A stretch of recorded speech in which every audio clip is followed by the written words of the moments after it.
Bismillahirrahmanirrahim.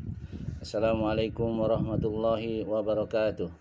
Innal hamdalillah nahmaduhu wa nasta'inuhu wa nastaghfiruh wa na'udzu billahi min syururi anfusina wa min sayyiati a'malina may yahdihillahu fala mudilla lahu wa man yudlil fala hadiyalah. Asyhadu an la ilaha illallah wahdahu la syarikalah wa asyhadu anna Muhammadan abduhu wa rasuluh. Ya ayyuhallazina amanu taqullaha haqqa tuqatih wa la tamutunna illa wa antum muslimun. Ya ayyuhan nasu taqu rabbakumul ladzi khalaqakum min nafsin wahidah wa khalaqa minha zawjaha wa basa minhuma rijalan katsiran wa nisaa. Wattaqullaha allazi tasaaluna bihi wal arham innallaha kana 'alaikum raqiba. Ya ayyuhallazina amanu taqullaha wa qulu qawlan sadida yuslih lakum a'malakum wa yaghfir lakum dzunubakum wa may yuti'illah wa rasulahu faqad faza fawzan 'azima. Amma ba'du fa inna khairal kalami kalamullah wa khairal hadi hadi Muhammad sallallahu alaihi wasallam wa sharral umur muhdatsatuha fa inna kulla muhdatsatin bid'ah wa kulla bid'atin dhalalah wa kulla dhalalatin finnar. Saudara rahmati Allah, kita lanjutkan pelajaran berikutnya tentang sirah nabawiyah ini ya. Yang waktu yang lalu kita sudah sampai ke bab 41, masuk Islamnya Sofwan bin Umayyah dan Udallah bin Umair. Ya, itu yang bab yang lalu, serta khutbah Rasulullah sallallahu alaihi wasallam ya di hari penaklukan kota Mekah ya. Kemudian juga kekhawatiran kaum Ansor karena kota Mekah sudah ditaklukkan. Kaum Ansor khawatir kalau Nabi akan menetap di Mekah ya, ternyata tidak. Terus pengambilan baiat kepada orang-orang yang mau masuk Islam di Mekah dan wanita-wanita yang mau masuk Islam juga ya, berjanji ya membaiat. Kemudian di situ juga sudah dijelaskan aktivitas Rasulullah SAW di Mekah dan beberapa pengiriman delegasi kepada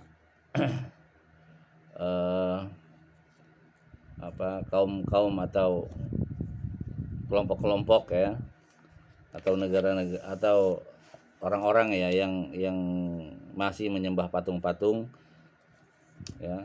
Delegasi tersebut diperintahkan kepada, yang pertama itu diperintahkan kepada Khalid bin Walid yang untuk menghancurkan patung Uzza, kemudian Amir bin As yang suruh menghancurkan patung Suwa. Kemudian di bulan yang sama juga ya, Said bin Zaid juga bersama beberapa pasukan mereka ya, juga disuruh menghancurkan berhala-berhala milik Bani Aus dan Khazraj, Gosan dan lainnya ya, juga menghancurkan patung Manat. Kemudian yang selanjutnya itu setelah Walid diperintahkan untuk membunuh orang hitam ya. Karena sebenarnya patung Uzza sudah dihancurkan, cuma kata Nabi belum, sebenarnya ada setan itu penjaga patung yang harus dihancurkan ya. Sama dengan Amir bin As juga seperti itu. Kemudian yang keempat, Khalid bin Walid ditugaskan juga untuk menghancurkan patung Uzza. Itulah beberapa yang sudah kita jelaskan. Kemudian juga periode penaklukan kota Mekah itu ya, dalam perang Hunain di periode ketiga ya. Kemudian juga pasukan musuh bergerak menuju atas. Kemudian juga strategi Panglima mendapat kritikan dari seorang prajurit yang berpengalaman. Itu diantaranya poin-poinnya ya, poin-poin garis besarnya. Kemudian laporan mata-mata musuh dan laporan mata-mata Rasulullah SAW. Terus kemudian Rasulullah meninggalkan Mekah ya, menuju Hunain dalam melakukan perang Hunain ini tersebut ya. Kemudian pasukan pemanah kaum kafir ya, yang masih membangkang ini menyerang pasukan Islam ya, secara tiba-tiba yang mengakibatkan pasukan Islam terkaget ya, dan banyak yang gugur di sini ya karena tidak diduga, kemudian dibalas ya oleh orang Islam. Ternyata akhirnya terjadi pertempuran di sini dinamakan perang Hunain tersebut. Kemudian pasukan Islam kembali ke medan laga dan yaitu berperang lagi melawan ya. Kemudian melemahnya serangan musuh dan kekalahan mereka yang telak dalam perang tersebut. Di situ dijelaskan dalam peperangan ini korban yang tewas dari Bani Tsaqif sudah mencapai 70 orang. Kaum muslimin pun dapat menghimpun rampasan perang berupa harta, peralatan dan beberapa hewan tunggangan. Kemudian mengadakan penyisiran setelah peperangan tersebut, mengambil harta rampasan dan dibagi-bagikan kepada orang-orang yang baru masuk Islam ya. Kemudian di sini juga dijelaskan kaum Ansor juga protes nih ya. Kenapa kok dia nggak dapat bagian, sedangkan orang-orang lain yang baru masuk Islam sudah dapat lebih banyak daripada mereka. Kemudian Nabi menjelaskan bahwa kalian akan menjelaskan akan membawa aku atau memilih harta rampasan yang tidak nilai tidak seberapa. Dijelaskan seperti itu. Kemudian para sahabat tentunya memilih Nabi agar ikut pulang bersama mereka ke Madinah. Mereka lebih senang seperti itu daripada harta rampasan ya. Itu sudah saya jelaskan panjang lebar dalam bab sebelumnya, bab ke 41. Juga kedatangan delegasi Hawazin yang ingin minta juga jatah harta faid tersebut ya, atau harta rampasan tersebut. Lalu kita sekarang masuk ke bab 42 dengan judul pengiriman delegasi dan pasukan khusus ya, sekembalinya dari penaklukan Mekah.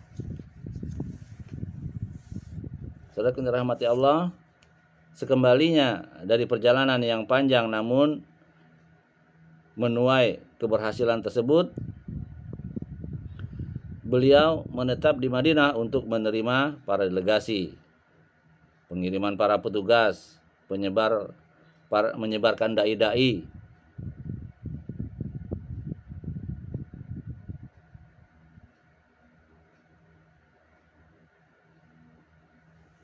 ya, ada gangguan sedikit ya.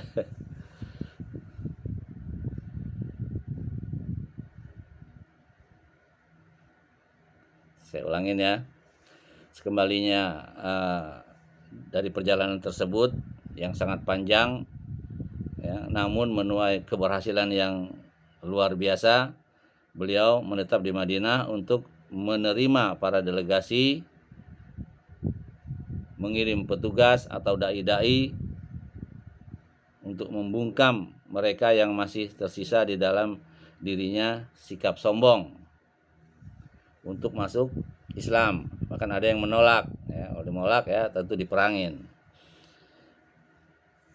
ya. Dan mereka pasrah terhadap realitas yang dialami orang-orang Arab. Berikut ini akan saya gambarkan mengenai secara ringkas ya, mengenai para pegawai atau pemungut zakat atau sedekah ya. Telah kita ketemui pada uraian tersebut yang lalu ya, bahwa Rasulullah SAW kembali ke Madinah pada penghujung tahun ke-8 Hijriah. Tidak lama setelah itu muncul hilal atau bulan terbit, pertanda awal bulan Muharram tahun ke-9 Hijriah. Pas kebenaran hari ini 1 Muharram ya. Lalu Rasulullah SAW mengutus para pegawai untuk memungut zakat atau sedekah di tengah kabilah-kabilah. Berikut ini adalah daftar nama-nama pegawai tersebut yang diperintahkan oleh Rasulullah Sallallahu Alaihi Wasallam.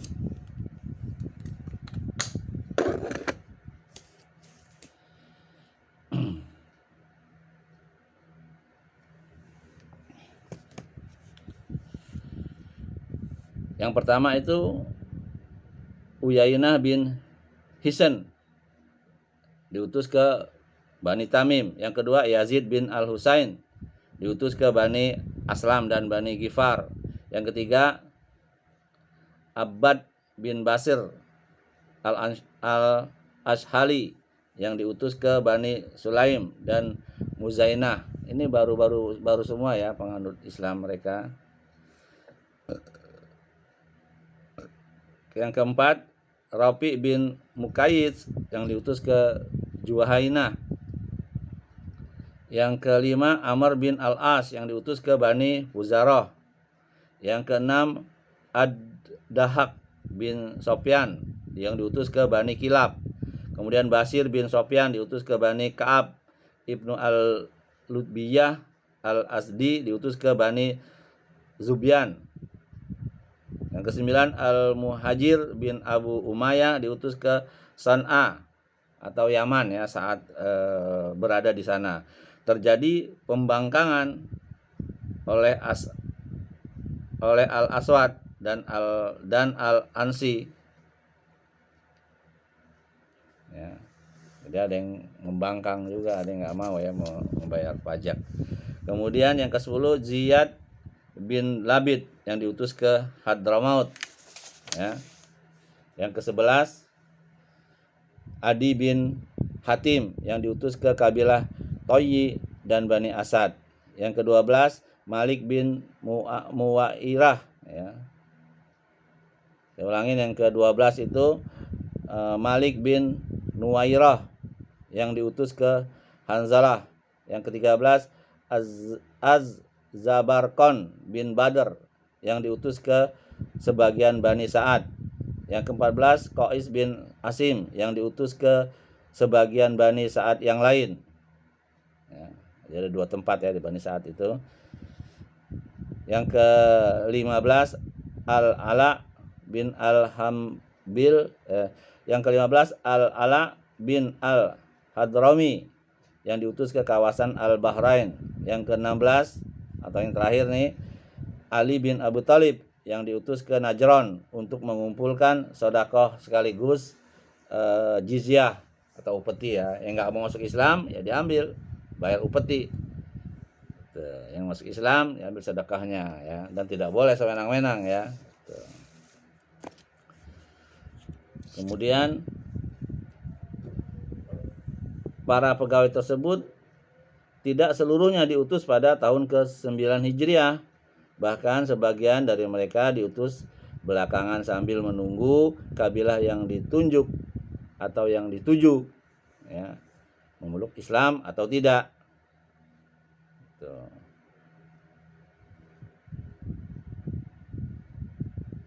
Tunjuk ya, sambil menunggu.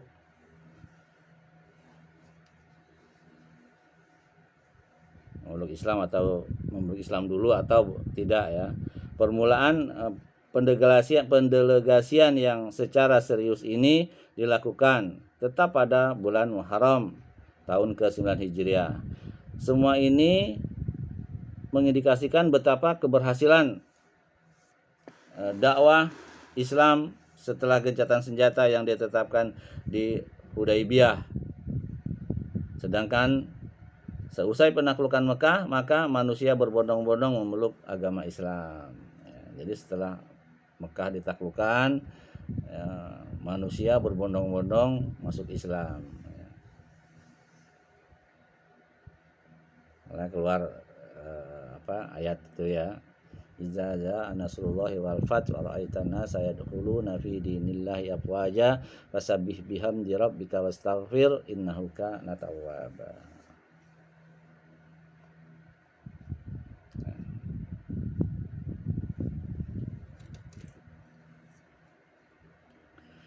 Saudara yang dirahmati Allah, pengiriman pasukan khusus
jadi setelah turun ayat Quran ya yang An-Nasyr ya, yang artinya Iza jaa nasrullahi wal fath, apabila telah datang pertolongan Allah dan kemenangan. Nah, ya. Kemudian wara'aitan nas yadkhuluna fi dinillahi afwaja, dan engkau melihat manusia berbondong-bondong masuk agama Allah. Fasabbih bihamdi rabbika wastaghfir innahu kana tawwaba. Maka bertasbihlah dengan memuji Tuhanmu dan mohonlah ampunan kepadanya, sungguh Dia Maha penerima taubat. Jadi turun ayat ini dan Ibnu Abbas menafsirkan ayat ini bahwa inilah tanda-tanda kemenangan Islam ya, dan manusia sudah berbondong-bondong masuk Islam, kemudian sudah dekatnya Nabi kita Muhammad SAW wafat ya. Makanya Ibnu Abbas menangis ya mendengar turunnya ayat ini. Makanya Umar berkata, kenapa engkau menangis? Dijelaskanlah seperti itu. Umar sendiri nggak tahu kan gitu. Karena kalau Nabi udah wafat, sudah selesai lah ya, wahyu turun. Tidak ada lagi penambahan syariat karena udah selesai ya. Makanya terakhir turun ayat al-yauma akmaltu lakum dinakum wa atmantu alaikum nikmati wa raditu lakumul islam madina. Pada hari ini telah kusempurnakan agama untukmu dan telah aku berikan nikmat kepadamu, wa raditu lakumul islam madina, dan telah aku ridho agama sebagai agama ini menjadi, aku ridho agama sebagai agama ini untukmu, untuk umat Islam maksudnya ya. Al-yauma akmaltu lakum dinakum wa atmantu alaikum nikmati wa raditu lakumul islam madina, dan aku ridho bahwa Islam menjadi agama bagimu.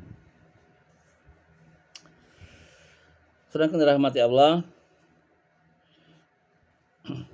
para pegawai tersebut tidak seluruhnya diutus pada tahun ke-9 Hijriah tersebut.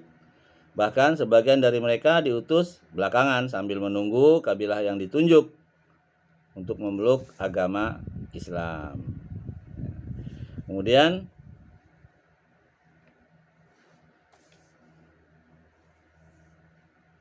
pengiriman pasukan khusus. Ya, poin berikutnya pengiriman pasukan khusus. Sebagaimana pentingnya pengutusan para pegawai yang menangani masalah-masalah sedekah ini ya, masalah-masalah sedekah atau pajak ya, bagi orang yang tidak memeluk Islam ya dikenakan pajak ya, gitu. Maka ada yang tidak kalah pentingnya dalam hal ini, yaitu pengiriman beberapa pasukan khusus, pasukan yang disebut dengan pasukan syariah, sebagai aktivitas untuk menciptakan stabilitas keamanan di wilayah Jazirah Arab. Nah, berikut ini diantaranya pasukan khusus Syariah yang dikirim ke Bani Tamim di bawah komando Uyainah bin Hisan Al-Fazari. Pasukan khusus ini diutus pada tahun 9 Hijriah dengan beranggotakan 50 pasukan berkuda.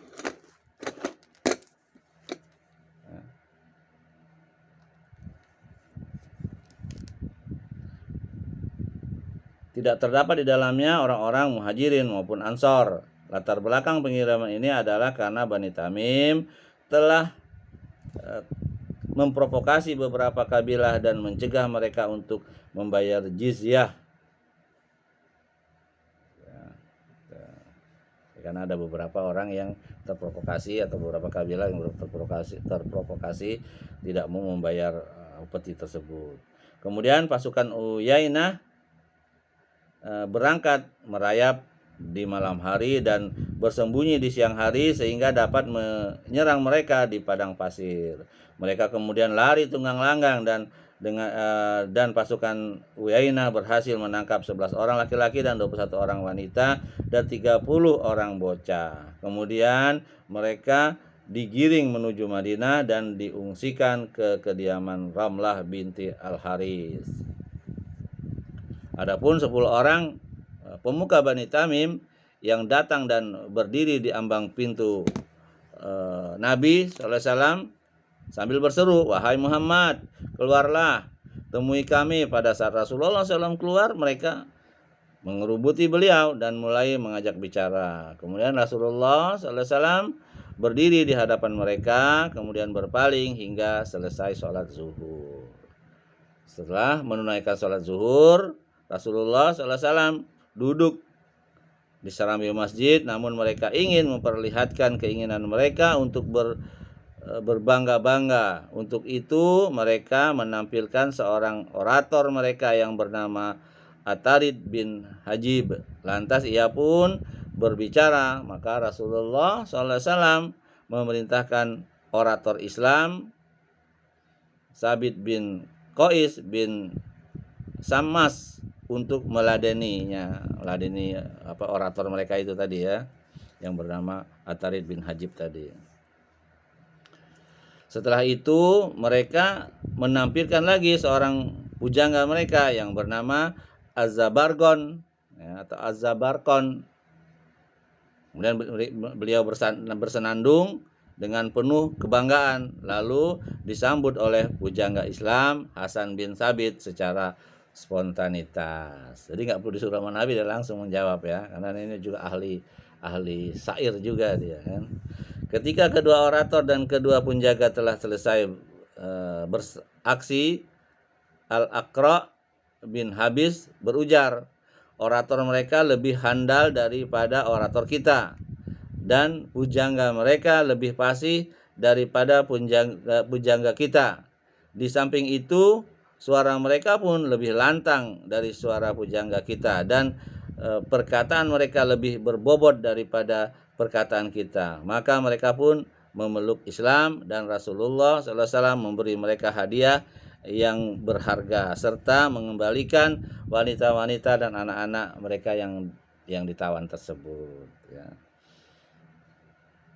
Demikianlah yang disebutkan oleh para penulis sejarah bahwa pasukan khusus ini diutus pada bulan Muharram tahun 9 Hijriah, akan tetapi pendapat tersebut masih terus diteliti akurasinya karena konteks yang ada menunjukkan bahwa Al-Aqra belum masuk Islam sebelumnya. Namun mereka menyebutkan bahwa Al-Aqra lah yang mengatakan bahwa saat meminta kembali tawanan Bani Hawazin dari Rasulullah SAW, sedang aku dan Bani Tamim tidak sudi memberikan atau menyerahkan tawanan tersebut. Pendapat tersebut mengindikasikan bahwa ia sudah masuk Islam sebelum pengiriman pasukan khusus ini. Ya, itu silang pendapat ya para sejarawan. Kemudian itu yang kedua tadi ya, yang pertama ya, pasukan khusus dari yang dikirim ke Bani Tamim tersebut ya. yang dikomandoi oleh Uyainah bin Hisan Al-Fazari. Kemudian yang kedua, pengiriman pasukan khusus di bawah komando Khutbah, ya, di bawah Khutbah bin Amir ke perkampungan Kas'am yang berada di pojok Tubalah, ya, dekat dengan Turbah pada bulan Safar tahun ke-9 Hijriah. Khutbah berangkat bersama 20 prajurit, lalu disusul oleh 10 pasukan beronta, ya. Setibanya di sana, Khutbah langsung melancarkan serangan sehingga terjadilah pertempuran yang sengit di antara kedua belah pihak dan memakan banyak korban, luka-luka. Dan Khutbah berhasil membunuh banyak orang.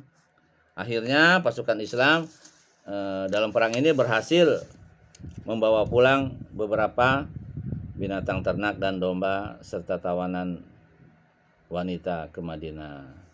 Yang kedua, ya, yang dipimpin oleh Khutbah tadi, ya. Kemudian yang ketiga, pengiriman pasukan khusus di bawah komando Ad-Dahah, ya, Ad-Dahhak bin Sofyan Al-Kilabi ke Bani Kilab, ya,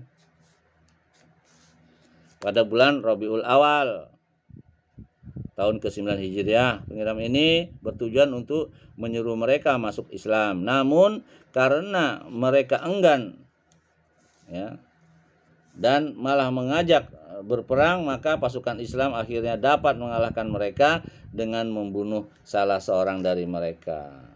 Ya, makanya kalau yang enggan ditarik pajak, ya perang. Kalau enggak, mereka masuk Islam, baru aman. Gitu. Yang keempat, pengiriman pasukan khusus di bawah komando Al-Qamah bin Mujaziz Al-Mudlij menuju pesisir Jeddah pada bulan Rabiul Akhir tahun 9 Hijriah. Pasukan ini beranggotakan 300 prajurit, ya, dan dikirim untuk menghadapi sekelompok dari Habasyah yang telah terkontaminasi di dekat pesisir Jeddah untuk melancarkan aksi penjarahan dan perampokan terhadap penduduk Mekah. Al-Qamah mengarungi laut hingga sampai di pulau. Namun ketika musuh mendengar tentang kedatangan pasukan Al-Qamah, mereka lari, ya, lari tunggang langgang. Dalam kitab Fathul Bari, ya. Kemudian yang kelima, pengiriman pasukan khusus di bawah komando Ali bin Abu Thalib pada bulan Rabiul Awal tahun 9 Hijriah untuk menghancurkan salah satu berhala yang bernama Al-Qolas di daerah Toyi. Beliau SAW mengutus Ali bersama 150 pasukan beronta, ya, pasukan onta dan 50 pasukan berkuda dengan membawa 2 buah panji berwarna hitam dan putih.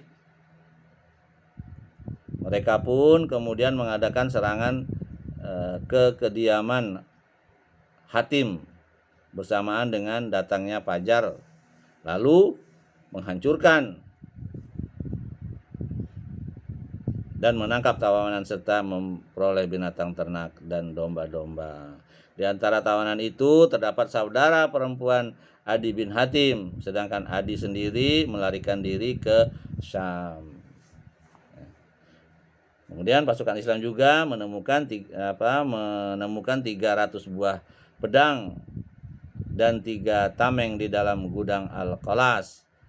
Di tengah perjalanan pulang, mereka membagi-bagikan harta rampasannya yang berhasil mereka dapatkan dan memisahkan harta rampasan yang sudah dipilih oleh Rasulullah SAW. Ya, gitu ya, kalau orang ditugaskan sama pemimpinnya, dapat laporan perang dilaporkan dulu kepada pimpinan pusat, yaitu Rasulullah. Itu juga nanti, ya, zaman Abu Bakar, gitu juga sampaikan dulu ke Abu Bakar, baru sisanya dibagi-bagikan.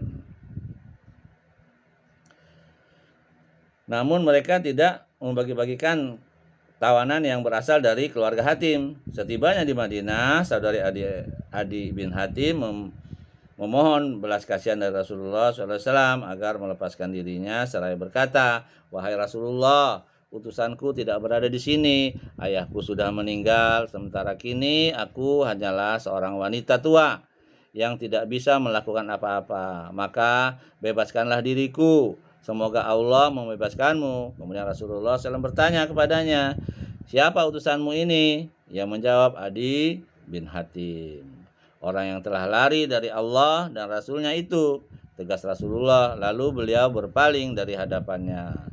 Pada keesokan harinya ia kembali dan mengatakan perkataan yang serupa dengan yang kemarin, dan Rasulullah SAW pun menjawab dengan jawaban yang serupa pula. Besoknya lagi ia kembali kepada Rasulullah SAW untuk memohon lagi, dan kali ini Rasulullah SAW mengabulkan permohonannya.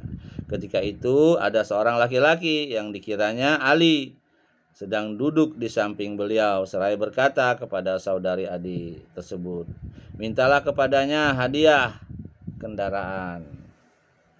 Kemudian ia meminta hal itu kepada beliau, lalu beliau memerintahkan untuk memberikannya kepadanya. Sering kita rahmati Allah, saudari Adi lantas pergi untuk menemui Adi bin Hatim yang bersembunyi di Sam. Ketika bertemu, ia berkata kepada Adi, "Dia," maksudnya Rasulullah ya, "telah melakukan satu hal yang tidak pernah dilakukan oleh ayahmu. Maka temuilah dia secara sukarela ataupun terpaksa." Kemudian Adi pun mendengar ucapan tersebut berangkat menemui Rasulullah SAW tanpa memiliki jaminan keamanan dan perjanjian. Ia dibawa ke kediaman Rasulullah SAW dan beliau menemuinya dan duduk di hadapannya seraya bertahmid dan memuji kebesaran Allah. Lalu bertanya, "Apa yang mendorongmu untuk lari? Apakah engkau lari karena diperintahkan untuk mengucapkan la ilaha illallah? Apakah kamu tahu bahwa ada sembahan selain Allah?" "Tidak," jawab Adi kepada Rasulullah. Lalu beliau berbicara dengannya beberapa saat kemudian berkata, "Sesungguhnya engkau lari hanya karena dikatakan bahwa Allah Maha Besar. Apakah engkau tahu ada sesuatu yang lebih besar dari Allah?" "Tidak," jawab Adi. "Sesungguhnya orang-orang Yahudi adalah orang-orang yang mendapat murka dan orang-orang Nasrani adalah orang-orang yang dijuluki sesat." Jelas Rasulullah SAW kepadanya. Ya, ini ada dalam tafsir Al-Fatihah ya. Ghairil maghdubi alaihim waladdallin. Amin. Ya. Jadi kalau Al-Fatihah itu orang yang murka itu adalah orang-orang Yahudi. Orang-orang yang sesat itu adalah orang Nasrani ya. Itu. Dalam surah Al-Fatihah ya. Bismillahirrahmanirrahim. Alhamdulillahirabbil alamin. Arrahmanirrahim. Maliki yaumiddin.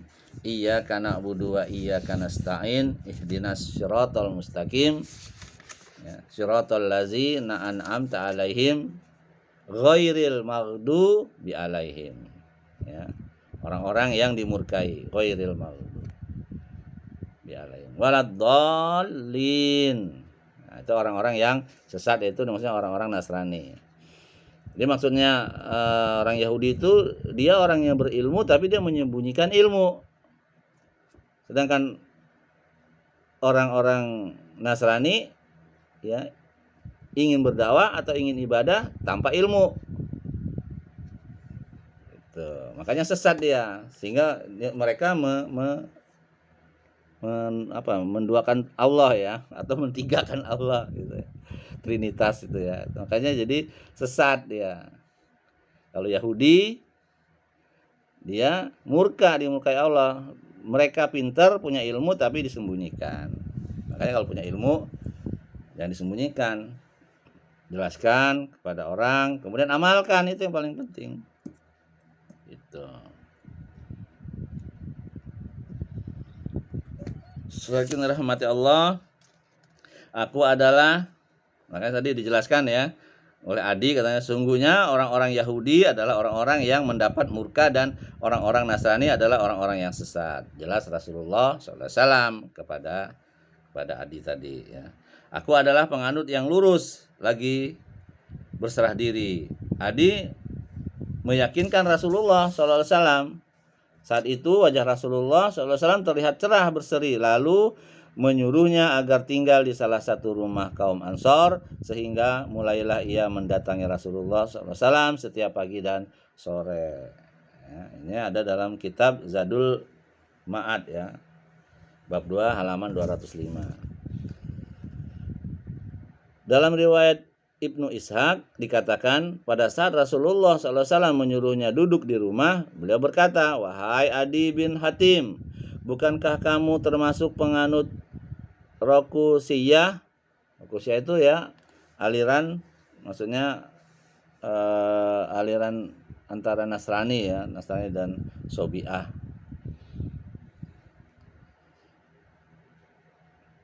Bukankah kamu termasuk penganut Rakusiyah?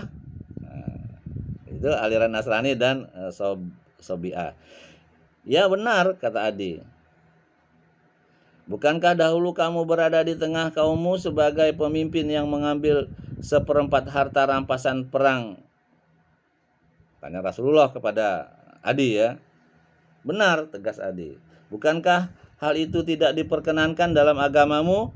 Benar, demi Allah, jawab Adi. Ia mengatakan, dari situ aku mengetahui bahwa beliau adalah nabi yang diutus karena dapat mengetahui apa yang tidak diketahuinya. Biasa ya, gitu. Abu Sufyan juga masuk Islamnya gitu juga.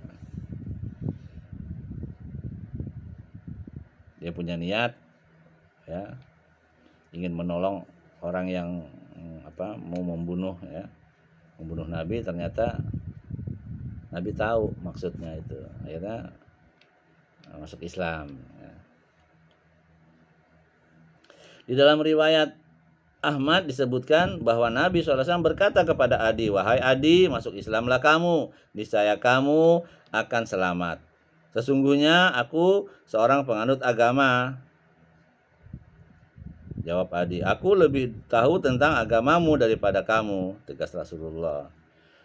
"Engkau lebih tahu tentang agamaku daripada aku," ucap Adi penuh tanya ya. Nabi bilang bahwa Nabi SAW lebih tahu daripada engkau Adi. Adi bertanya, "Engkau lebih tahu agamaku daripada aku," katanya seperti itu. Ya, bukankah engkau seorang penganut aliran Rukusiyah tadi ya, Nasrani dan Sobiah itu tadi ya.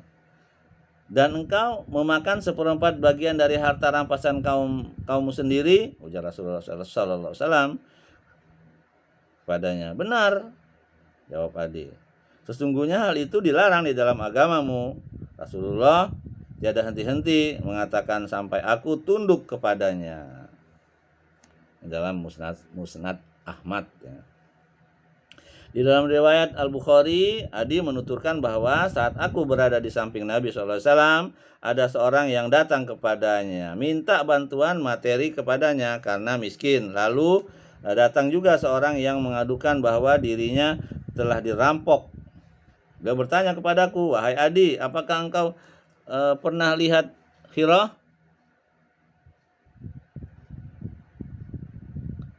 Jika umurmu ditakdirkan panjang, kamu pasti akan melihat seorang wanita yang berjalan di Hira hingga sampai di Ka'bah untuk bertawaf.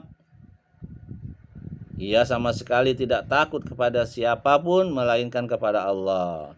Dan apabila umurmu masih ditakdirkan panjang, kamu pasti dapat menaklukkan gudang-gudang harta milik Kisra. Dan apabila umurmu masih panjang juga, engkau pasti akan melihat seseorang yang keluar dengan tangan yang penuh emas dan perak. Ia mencari orang yang sudi menerimanya, namun tidak ada satupun yang mau menerima barang tersebut. Demikian bunyi hadis tersebut ya. Ini ada dalam kitab Miskah al-Masabih bab 2 halaman 524. Di suatu masa Adi kembali berkata, "Sungguh aku telah melihat seorang wanita yang berada di sekedupnya berangkat dari Hira menuju menuju Ka'bah maksudnya ya, untuk bertawaf, dan ia pun tidak merasa takut kepada siapapun melainkan hanya kepada Allah." Nah, ini tanda tauhid orang yang benar ya. Nggak takut kepada siapapun, nggak takut kepada kemiskinan, nggak takut kepada presiden atau raja atau apapun ya. Bahkan kepada wabah sekalipun dia nggak takut ya. Dia hanya takut kepada Allah saja.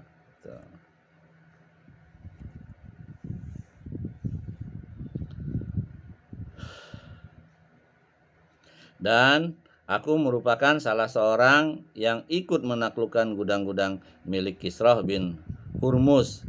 Bila saja umur kalian ditakdirkan panjang, pasti kalian akan menyaksikan apa yang telah dikatakan Nabi SAW, yaitu seorang yang keluar dengan tangan yang penuh dengan emas dan perak di genggamannya. Tapi orang nggak mau nerima sedekahnya itu gitu, nggak mau ditemuin oleh dia. Ya, nanti ada satu masa kata Nabi ya, bahwa negeri ini makmur, semua orang makmur, ya, harta berlimpah sehingga tidak ada lagi orang yang mau menerima sedekah. Nanti ada satu masa nanti di akhir zaman nanti, ya, itu di kepemimpinannya Isa bin Maryam. Sejahtera, semua ada, semua orang sudah berlimpah harta, berlimpah kekayaan, sehingga orang dia mau sedekah nggak ada yang mau nerima. Nah, jangan sampai kita seperti itu ya. Sekarang kesempatanlah kita untuk bersedekah, ya, mengeluarkan harta kita yang begitu banyak diberikan oleh Allah ya, dengan sukarela dan ikhlas ya, gitu. Itulah ya beberapa sekilas. Kemudian kita masuk ke bab berikutnya, perang Tabuk. Ya, perang Tabuk ini di bulan Rajab ya, tahun ke-9 Hijriah masih. Penaklukan Mekah merupakan perang penentu antara kebenaran dan kebatilan, di mana keraguan terhadap risalah Rasulullah SAW sudah terkikis dari dada orang-orang Arab sehingga keadaannya berbalik total. Manusia berbondong-bondong masuk Islam, sebagaimana terlihat pada penjelasan mengenai kedatangan duta-duta dan jumlah orang yang datang pada Haji Wada. Dan kendala-kendala internal telah berakhir dan kaum muslimin dapat merasakan ketenangan dan berkonsentrasi untuk mengajarkan syariat Islam dan menyebarluaskan dakwah Islam. Ini sebenarnya cikal bakalnya penaklukan kota Mekah ini, kemenangan Islam ini karena perjanjian Hudaibiyah ya, perjanjian Hudaibiyah itu. Padahal sahabat sakit hati juga deh ya karena perjanjian ini, karena banyak merugikan Islam menurut para sahabat, tapi Rasul tidak. Akhirnya dengan perjanjian itu kan mereka beribadah tenang ya selama 10 tahun. Akhirnya bisa ke Mekah, bisa berdakwah, bisa menaklukkan kota Mekah dengan tiba-tiba ya, tanpa ada perjanjian apapun, akhirnya masuk Islam semua.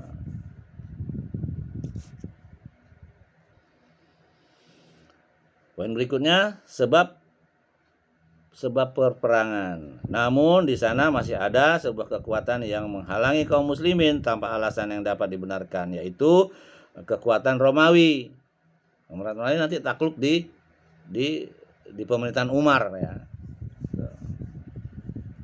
Karena Nabi sudah menjanjikan bahwa Islam ini akan menguasai dunia. Emang di zaman Nabi belum takluk nih Romawi, Persia ya. Nanti di zaman Umar semua sudah takluk. Nanti setelah ini istilahnya ya, ini ya kisah Nabi ini, kita akan belajar tentang Khulafaur Rasyidin ya, empat itu Abu Bakar, Umar, Utsman dan Ali. Kemudian lanjutin dengan beberapa sahabat ya. Ada 70 kurang lebih, sebenarnya banyak ya, tapi yang populer itu ada 70 sampai 72 lah kurang lebih seperti itu.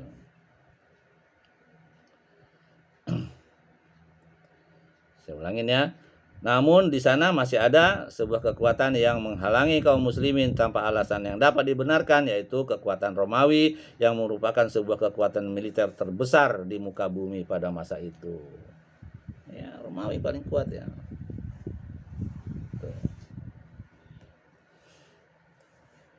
Lalu sekarang, kalau dulu ya Amerika dan Rusia ya. Sekarang Cina. Salah ya. Tapi semua nanti akan takluk dengan Islam.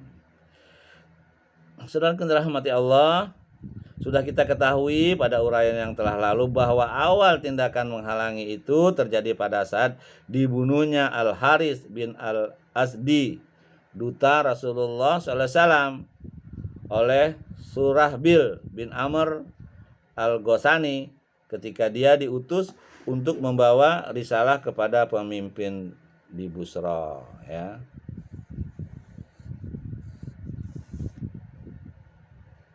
Peristiwa tersebut memaksa Rasulullah Shallallahu Alaihi Wasallam untuk mengirim pasukan khusus yang dikomandani oleh Zaid bin Al-Haris, sehingga terjadilah pertempuran yang cukup sengit di Mu'tah.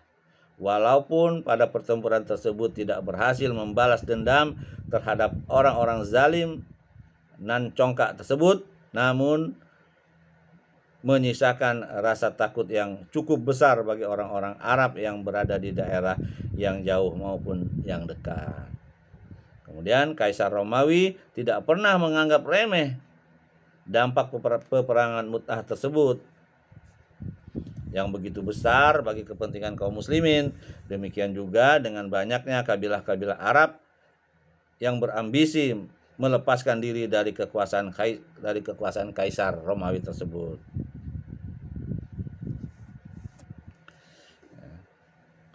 Setelah itu ada beberapa ada beberapa yang bergabung dengan kaum muslimin. Sebab hal itu merupakan bahaya yang maju dan melangkah menuju perbatasan negerinya selangkah demi selangkah dan mengancam zona Sam yang dikuasai oleh Romawi ya.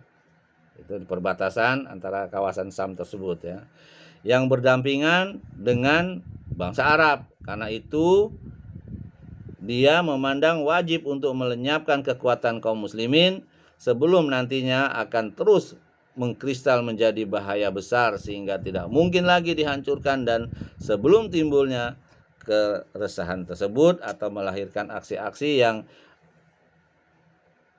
pemberontak maksud orang-orang Raja Persia tersebut ya, Raja Romawi tersebut di wilayah Arab ya. Kemudian mengingat betapa pentingnya hal ini, maka belum sampai 1 tahun ya, pasca perang Mu'tah, Kaisar sudah mulai menyiapkan pasukan yang terdiri dari orang-orang Romawi dan bangsa Arab yang menjadi subordinat mereka seperti keluarga besar kabilah Ghasan dan selain mereka. Dia juga mulai menyiapkan suatu peperangan berdarah yang amat menentukan. Ini kabilah-kabilah yang menolak masuk Islam, akhirnya bergabung ya sama pasukan Romawi. Saudaraku dirahmati Allah, informasi umum seputar persiapan Romawi dan kelompok Ghasan tersebut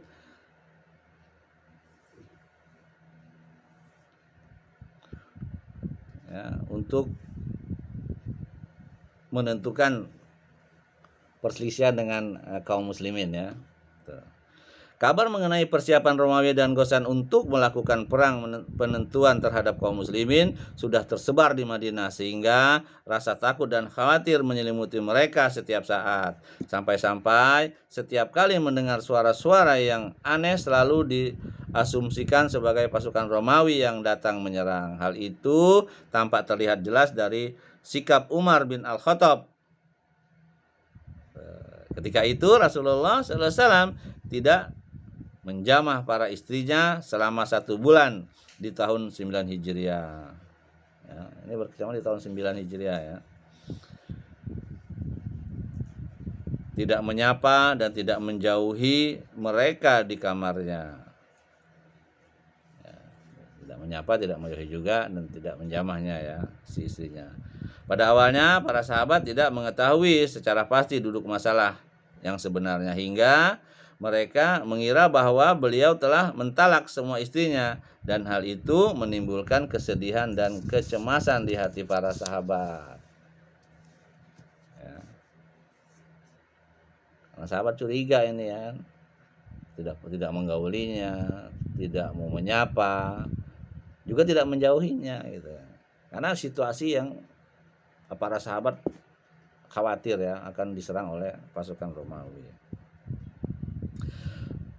Kemudian Umar bin Al-Khattab menuturkan ketika mengisahkan cerita ini, aku memiliki seorang sahabat karib dari kalangan Ansor, di mana bila aku tidak hadir di majelis Rasulullah SAW, sahabatku itu datang membawa informasi. Sebaliknya apabila dia yang berhalangan hadir, maka akulah yang mendatanginya lalu menyampaikan informasi tersebut kepadanya. Karena mereka berdua tinggal di dataran tinggi Madinah dan saling bergiliran menghadiri majelis Rasulullah SAW. Jadi nggak semua sahabat tuh ikut ya di majelis Rasulullah karena jauh tempatnya. Jadi kalau itu gak bergantian mereka.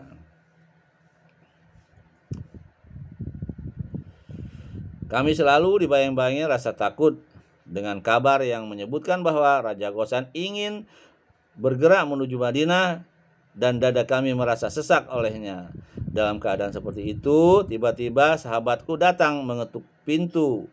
Bukalah, bukalah, katanya. Aku bertanya kepadanya, apakah pasukan Ghassan telah datang? Ia menjawab, bahkan lebih dahsyat dari itu. Rasulullah SAW telah menjauhi, maksudnya mentalak ya, ini dugaan saja ya, karena mereka nggak tahu. Mentalak istri-istrinya hingga akhir hadis ya. Ini ada dalam kitab Sahih Bukhari bab 12 bab 2 halaman 1730.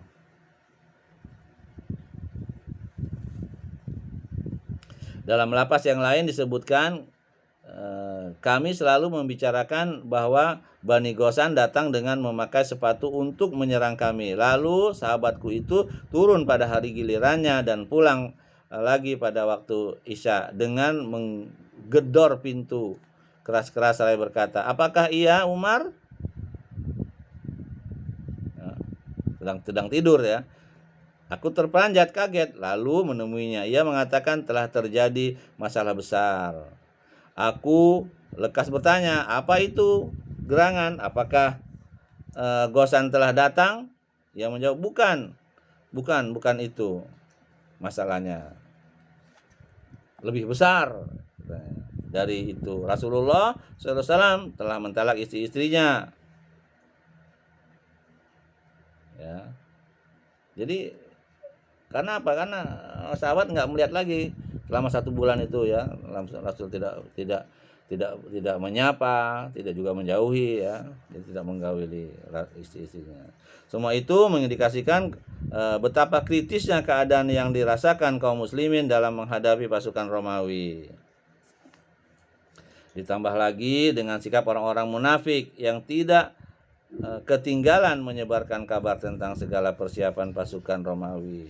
Sekalipun mereka mengetahui bagaimana keberhasilan Rasulullah SAW dalam segala pertempuran yang dihadapinya, bahwa beliau tidak pernah takut kepada kekuatan apapun di muka bumi, bahkan semua halangan yang mencegat jalannya pasti dapat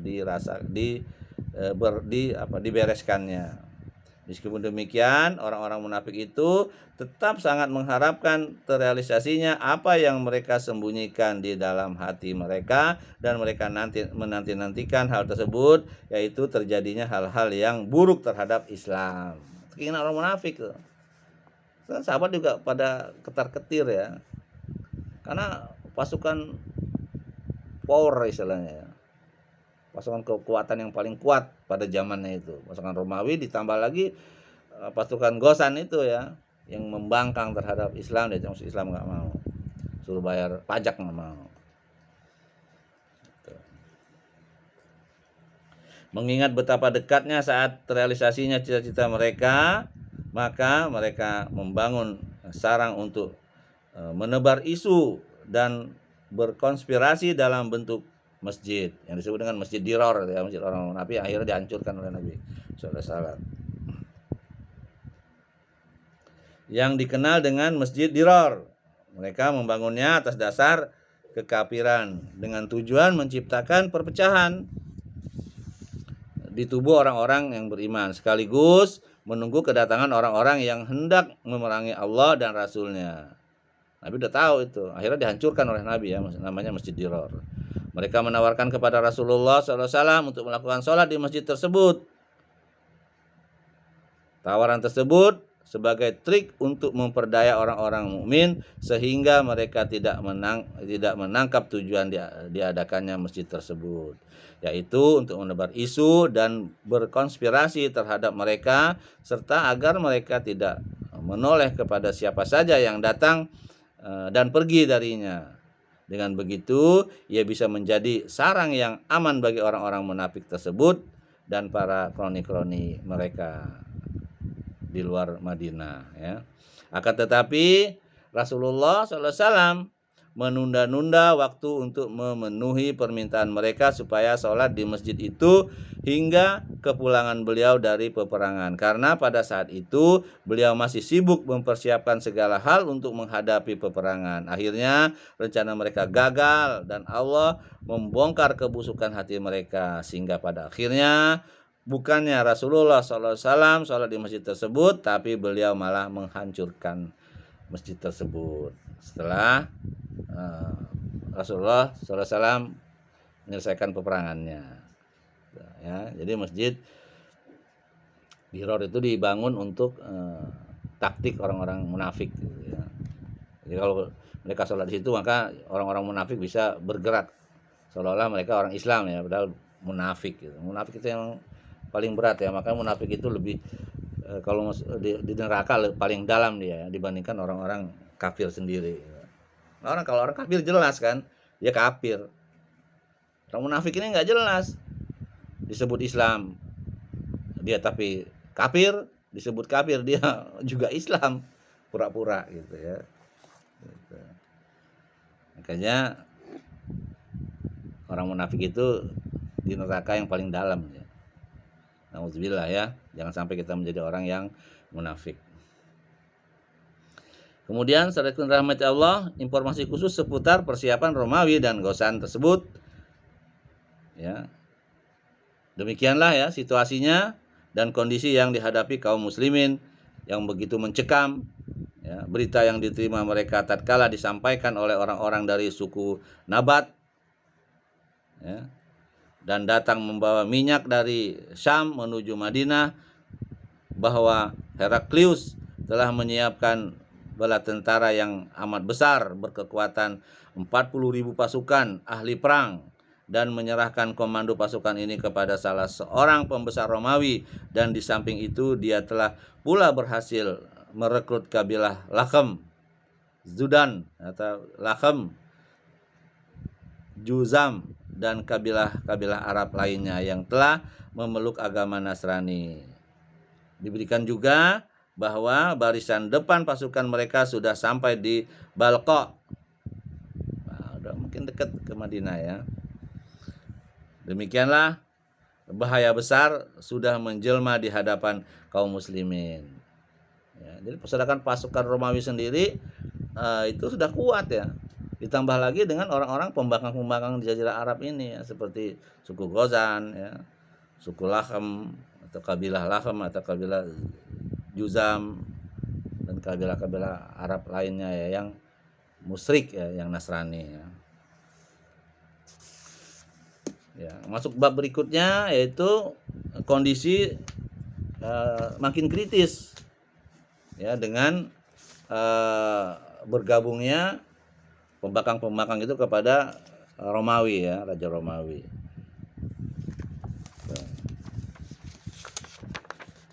Hal tersebut makin diperparah lagi oleh kondisi musim yang sangat panas, yang menyengat di mana-mana, Sehingga orang-orang merasa kesulitan ya dengan panas yang terik tersebut, peceklik dan kekurangan hewan-hewan tunggangan. Dan pada saat itu pula bersamaan musim buah-buahan telah mendekati musim panen, sehingga membuat mereka lebih suka tinggal di perkebunan dan di bawah pepohonan kebun mereka ketimbang melongok kepada kondisi saat itu.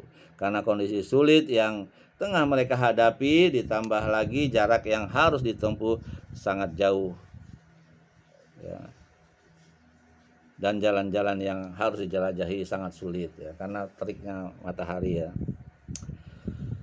Rasulullah SAW memutuskan untuk mengambil sikap tegas ya, dan lugas. Walaupun demikian, Rasulullah SAW memantau setiap kondisi dan perkembangan-perkembangan terbaru dengan lebih teliti dan bijak.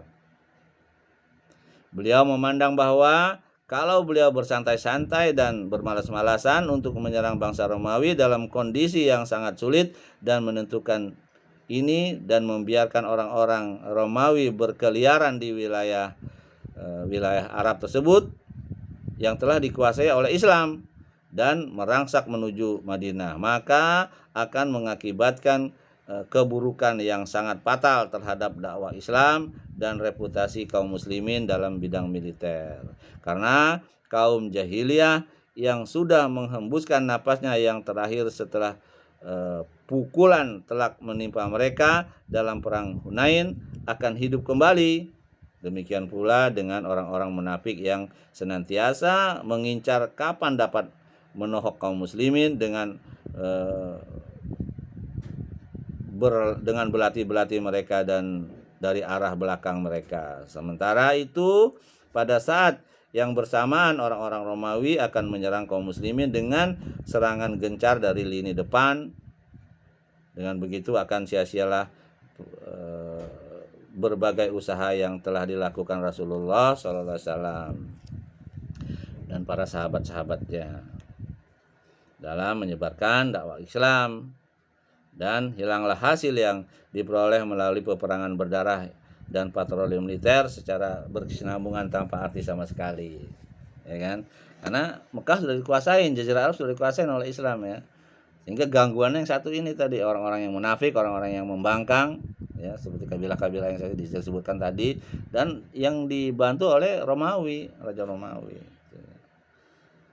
Kemudian Rasulullah SAW menyadari semua itu dengan baik. Oleh karena itu, beliau memutuskan untuk melakukan sesuatu serangan yang menentukan yang akan diarungi oleh kaum muslimin melawan bangsa Romawi di daerah perbatasan, sekalipun kesulitan pada musim peceklik tersebut ya. Hingga pasukan Islam tidak memberi kesempatan kepada bangsa Romawi untuk merangsak atau masuk ke daerah Islam, masuk ke Jazirah Arab. Dibentuklah ya, atau mobilisasi persiapan perang melawan Romawi oleh Islam ya. Setelah Rasulullah SAW menentukan sikap yang tegas, beliau mengumumkan kepada para sahabat agar bersiap-siap memerangi pasukan Romawi. Beliau mengirim para utusan kepada setiap kabilah Arab dan penduduk Mekah untuk meminta mereka maju ke medan perang. Padahal amat jarang melakukan seperti ini, sebab biasanya ketika ingin melakukan suatu peperangan beliau menutupinya dengan yang lain. Akan tetapi karena keadaan yang sudah sangat genting dan kondisi sulit yang tengah menimpa kaum muslimin, akhirnya beliau mengumumkan akan memerangi Romawi dan membeberkan secara gamblang kepada masyarakat luas tentang kondisi musuh. Hal ini agar mereka mempersiapkan segala sesuatunya secara total dan mengimbau mereka untuk berjihad, bahkan turun beberapa ayat dari surat At-Taubah yang memotivasi mereka untuk bertempur dan mengajak mereka berperang. Kemudian Rasulullah SAW juga menyugesti dan mengajak mereka berperang. Kemudian Rasulullah SAW juga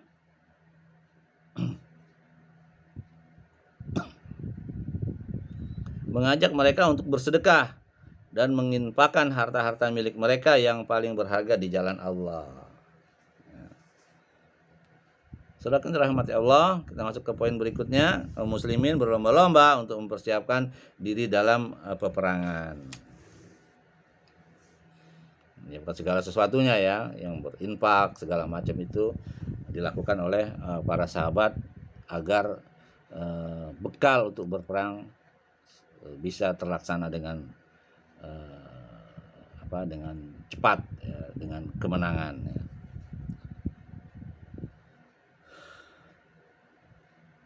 Begitu mendengar seruan Rasulullah SAW untuk memerangi Romawi, kaum muslimin langsung berlomba-lomba mematuhinya. Untuk itu mereka mempersiapkan segala sesuatunya dengan sangat cepat. Kabilah-kabilah dan marga-marga Arab dari pedalaman pun mulai turun dari segala arah dan menjuru menuju Madinah. Tidak satu pun dari kaum muslimin yang sudi mangkir dari peperangan ini kecuali orang-orang yang di dalam hatinya terdapat penyakit, dan kecuali 3 orang sahabat saja, yaitu Ka'ab bin Malik, Murarah bin Rabi' al-Amri, dan Hilal bin Umayyah al-Waqifi. Nah, ini 3 orang ini ya, masuk orang munafik juga ini. Sampai-sampai orang-orang fakir dan miskin meminta kepada Rasulullah SAW untuk membekali mereka agar bisa ikut serta memerangi Romawi. Dan apabila Rasulullah SAW berkata kepada mereka sebagaimana diabadikan oleh Allah dalam Al-Qur'an ya, dalam surat Taubah tersebut ya, ayat 92 ya. A'udzubillahi samiul alim minasyaitonir rajim. La ajidu ma ahmilukum alaihi tawallaw wa a'yunuhum tafidu minaddam'i hazanan alla yajidu ma yunfikun. Taubah ya, ayat 92. Yang artinya, aku tidak memperoleh kendaraan untuk membawamu. Lalu mereka kembali sedang mereka bercucuran air mata karena kesedihan lantaran mereka tidak memperoleh apa yang akan mereka nafkahkan. At-Taubah 92. Kaum muslimin, saudara yang dirahmati Allah, berlomba-lomba menginfakkan harta ya, dan bersedekah. Seperti Utsman bin Affan telah mempersiapkan rombongan dagang ke kawasan Syam sebanyak 200 ekor onta beserta perlengkapannya dan barang bawaannya, 200 ukiyah emas. Lalu menyedekahkannya, kemudian menyedekahkannya lagi sebanyak 100 ekor onta beserta barang muatan ditambah 1000 dinar yang beliau tumpahkan di pangkuan Rasulullah SAW. Beliau membolak-balikannya secara seraya bersabda 2 kali. Ma dorra Utsman ma amila ba'dal yaum. Tidak ada yang membahayakan Utsman apa saja yang ia perbuat setelah hari ini. Masya Allah ya. Dan Utsman tadinya kafir ya.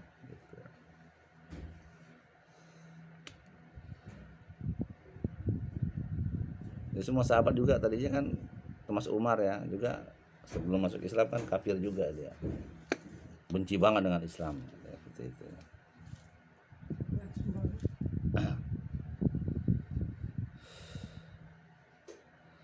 Lalu datang Abdurrahman bin Auf dengan membawa 200 ukiyah perak. Lalu Abu Bakar datang dengan menginfakkan seluruh hartanya dan yang berjumlah 4.000 dirham. Dia tidak menyisakan untuk keluarganya selain Allah dan Rasulnya. Dialah orang yang pertama menyedekahkan hartanya. Setelah itu datang pula Umar membawa setengah hartanya. Al-Abbas datang juga dengan hartanya yang banyak. Demikian juga dengan Tolha, Sa'ad bin Ubadah, dan Muhammad bin Maslamah. Sementara Asim bin Adi datang membawa 90 wasok kurma. Satu wasok nilainya 60 sok. Lebih seperti itu ya.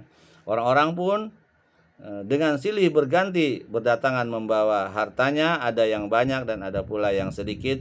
Bahkan ada di antara mereka yang datang hanya membawa 1 mud dan 2 mud gandum, karena tidak memiliki selainnya. Di samping itu, tidak ketinggalan pula para wanita untuk mengirimkan apa yang mampu mereka sumbangkan berupa kasturi, cincin, kalung, anting, dan lain-lainnya. Ya.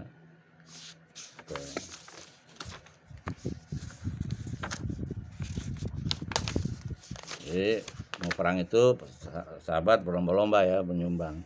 Tidak ada yang bersikap kikir kecuali orang-orang munafik tersebut ya, yang 3 orang tadi itu ya. Di antaranya dalam firman Allah dalam surat At-Taubah ayat 79, A'udzubillahi minasyaitonir rajim. Allazina yalmizunal mutawwi'ina minal mu'minina fil minal ya, saya ulangin ya. Allazina yalmizunal muttawwi'ina minal mu'minina fis shadaqati wallazina la yajiduna illa juhdahum fayaskharuna minhum. Artinya orang-orang munafik yaitu orang-orang yang mencela orang-orang mukmin yang memberi sedekah dengan sukarela dan mencela orang-orang yang tidak memperoleh untuk disedekahkan selain sekedar kesanggupannya. Maka orang-orang munafik itu menghina mereka. Orang munafik itu kurang ajar ya. Orang sedekah banyak dibilang katanya sombong, sok-sokan, banyak banget ya kan. Orang nyumbang sedikit, apaan sedikit, nggak ada artinya, katakan seperti itu. Makanya turun firman Allah dalam surat At-Taubah ini ya, allazina yalmizu nal mutawwi'i na minal mu'minina fis shadaqati wallazina la yajidu na illa juhdahum fayaskharuna minhum.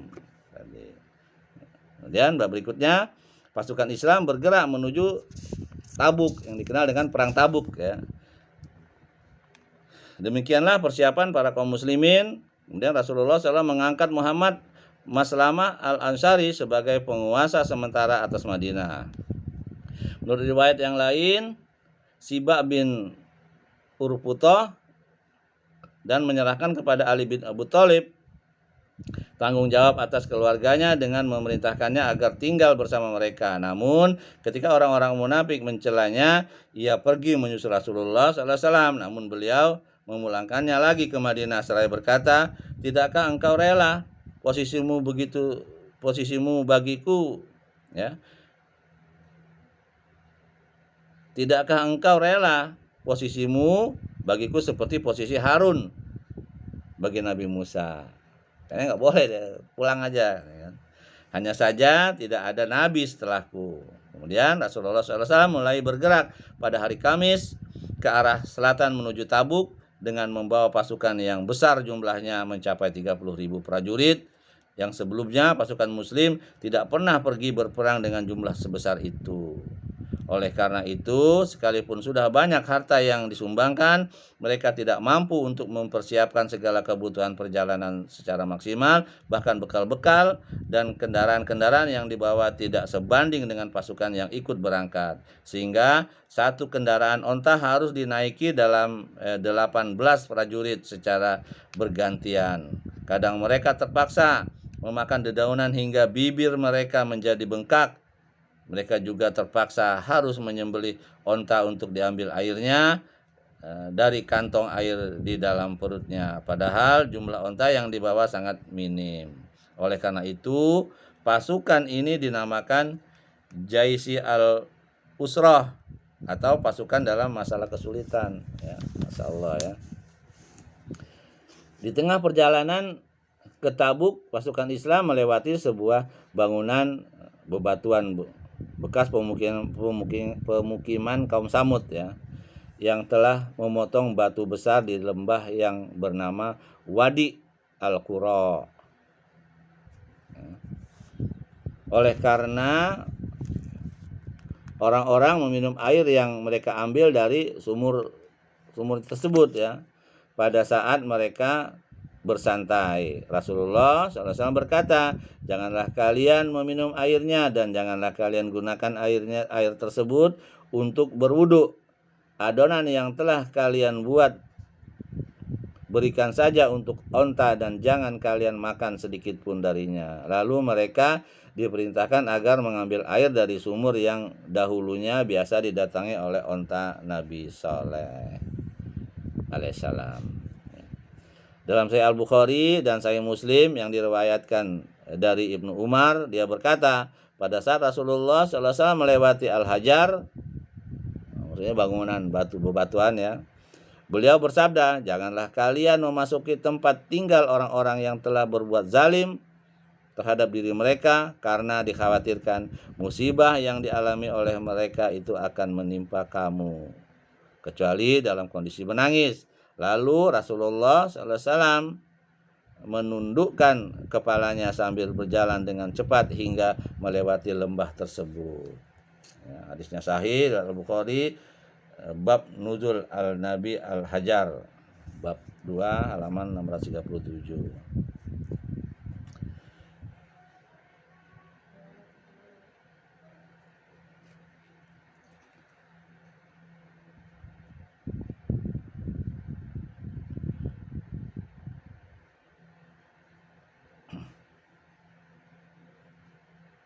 Di tengah perjalanan, kebutuhan pasukan akan air semakin bertambah.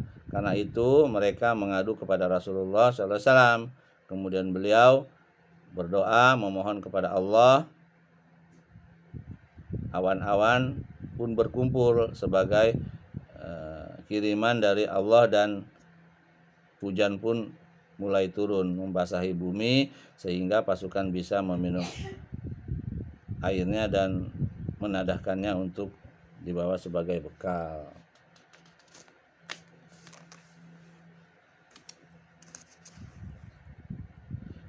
Ketika Tabuk sudah mulai dekat, beliau bersabda, besok insya Allah kalian akan sampai di mata air Tabuk dan kalian tidak akan sampai kecuali sudah menjelang siang.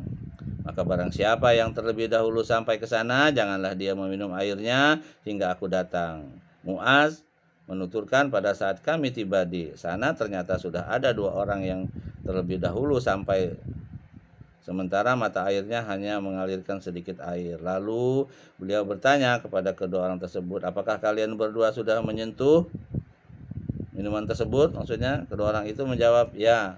Lalu beliau berkata panjang lebar kepada keduanya. Setelah itu menciduk airnya sedikit demi sedikit hingga terkumpul menjadi agak banyak. Lalu beliau membasuh wajah dan tangannya, kemudian mengulanginya hingga mata air tersebut memancarkan air yang banyak sehingga semua pasukan dapat mengambil airnya. Ketika itu Rasulullah SAW bersabda, wahai Muaz, bila umurmu ditakdirkan panjang, pasti kamu akan melihat tempat ini sudah menjadi kebun-kebun yang menghijau dan penuh sumber airnya. Ini ada dalam kitab riwayat Muslim ya. Dan Muaz, riwayat Muaz bin Jabal. Di tengah perjalanan atau pada saat sudah sampai di Tabuk, berdasarkan perbedaan pendapat riwayat Rasulullah SAW menghimbau lagi, malam ini akan berhembus angin yang kencang, maka janganlah ada yang berdiri. Siapa saja yang memiliki onta akan mengikatnya kuat-kuat. Lalu malam itu pun angin berhembus kencang sekali. Kemudian ada orang-orang yang tetap berdiri hingga terbawa oleh angin dan terpental sampai ke 2 bukit Toyi. Yang masih bandel ya. Sebagaimana kebiasaan beliau di dalam perjalanan, beliau selalu menjamak sholat zuhur dan asar. Demikian juga dengan sholat maghrib dan isya, baik secara jamak takdim ataupun jamak takhir. Ya. Jadi kalau dalam keadaan safar boleh itu ya kita menjamak. Kan kalau dalam kita pergi haji itu kan jamak qashar ya. Kali ini dia cukup menjamak saja.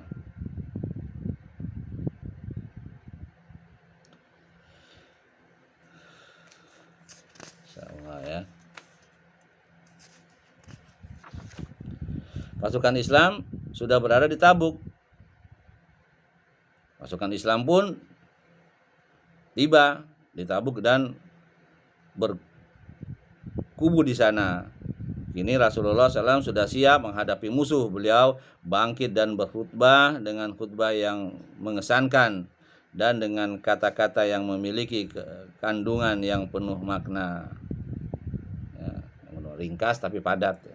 Beliau menganjurkan untuk meraih keutamaan dunia dan akhirat, memberikan peringatan dan ancaman, memberi kabar gembira sehingga semangat pasukan bergelora dan dapat membayar kekurangan dan ketimpangan di sana sini terkait dengan minimnya perbekalan materi dan makanan pokok. Di sisi lain, orang-orang Romawi dan para sekutunya melihat gentar saat mendengar kedatangan pasukan Rasulullah SAW. Mereka tidak memiliki nyali untuk memulai maju dan berhadapan langsung. Orang-orang Romawi berpencar-pencar di setiap perbatasan negeri mereka sendiri. Hal ini membuahkan implikasi positif terhadap reputasi kaum muslimin dan di bidang militer, baik mata masyarakat Jazirah Arab di berbagai penjuru yang jauh ya. Kaum muslimin secara tidak langsung telah meraih keuntungan politik yang sangat besar ya, sekaligus kritis, sesuatu yang bisa jadi tidak akan pernah mereka dapatkan apabila kedua belah pihak saling berhadapan. Karena orang Romawi takut juga ya. Gitu. Yahnah bin Rabbah, pemimpin kabilah Ailah, datang mengajak berdamai dengan Rasulullah SAW, lalu memberikan kepada beliau jizyah. Selanjutnya datang juga penduduk Jarba dan Azruj. Mereka juga menyerahkan upeti. Kemudian Rasulullah SAW menulis surat jaminan perdamaian untuk pemimpin Ailah. Dan ketika beliau berada di tengah kaumnya, isinya Bismillahirrahmanirrahim. Ini merupakan surat perjanjian dari Allah dan Rasulnya untuk Yahnah bin Rubah dan para penduduk Ailah. Kapal-kapal dan kendaraan mereka yang berada di darat dan lautan berhak mendapat jaminan dari Allah dan Rasulnya. Begitu pula halnya yang dengan orang-orang yang berada bersamanya dari penduduk Syam dan penduduk pesisir pantai. Siapapun yang menzalimi atau mengganggu mereka, maka ia tidak bisa membayarkan hartanya sebagai pengganti jiwanya. Ia boleh diambil siapa saja. Di samping itu, mereka tidak boleh mencegah untuk mengambil air atau dirintangi jalan yang ingin mereka lewati, baik di darat maupun di laut. Jadi perjanjiannya mereka takut sendiri ya, minta damai, akhirnya ngasih upeti. Kalau nggak ngasih upeti berarti nggak ada damai, perang. Lalu Rasulullah SAW mengutus Khalid bin Walid bersama 420 pasukan penunggang kuda kepada raja di Dumatul Jandal, sebuah tempat yang terletak 13 marhalah dari Madinah dan 10 marhalah dari Syam. Bernama Ukaidir. Ukaidir ini yaitu Ukaidir bin Abdul Malik, seorang raja di Dumatul Jandal. Terjadi perbedaan pendapat mengenai keislamannya, dan pendapat yang kuat adalah ia masuk Islam. Kemudian setelah Rasulullah SAW wafat, kembali lagi ke agamanya semula, itu Nasrani. Pada masa kekhilafan Abu Bakar, ia dikepung di bentengnya karena mengingkari perjanjian, lalu dibunuh oleh Khalid bin Walid dan mati dalam kondisi musyrik. Nah, ini dalam kitab Syarah An-Nawawi atas Sahih Muslim juga ada ya.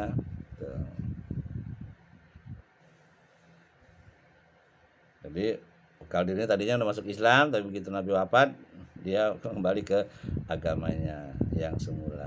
Tapi akhirnya diperangi oleh Abu Bakar ya, orang-orang yang nggak mau bayar pajak segala macam itu diperangi oleh Abu Bakar.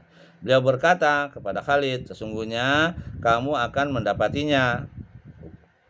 Ukaidir, maksudnya sedang berburu sapi. Lalu Khalid pun mendatanginya. Pada saat bentengnya sudah terlihat di pelupuk mata, keluarlah sapi itu dan menggaruk-garuk pintu istana dengan tanduknya. Lalu Ukaidir keluar dengan berlari untuk memburu sapinya tersebut. Pada saat itu sedang bulan purnama. Khalid kemudian merintanginya dari kudanya, lalu menangkapnya serta menyerahkannya kepada Rasulullah SAW. Sudah menjamin keamanan dirinya dan menawarkan untuk berdamai dengan syarat menyerahkan upeti sebesar 2.000 ekor unta dan 800 orang tawanan serta 400 buah baju besi dan 400 buah tombak. Dia bersedia untuk menyerahkan jizyah tersebut. Akhirnya Rasulullah SAW memutuskan masih berlakunya kekuasaan Ukaidir dan Yahnas atas Duma, Tabuk, Ailah, dan Taima. Ya. Walaupun dia nanti membelot ya, setelah Nabi wafat ya. Akhirnya diperangin juga oleh Abu Bakar, kemudian dia dibunuh oleh Khalid bin Walid. Kabilah-kabilah yang dahulu mengabdi kepada kekaisaran Romawi merasa yakin bahwa ketergantungan mereka terhadap tuan-tuan mereka terdahulu sudah berakhir dan berpindah tangan kepada kaum muslimin. Dengan begitu, batas wilayah daulah Islamiyah bertambah luas sehingga menjadi berbatasan langsung dengan wilayah kekuasaan Romawi. Para kaki tangan Romawi menyaksikan sebagian besar dari akhir sepak terjang mereka.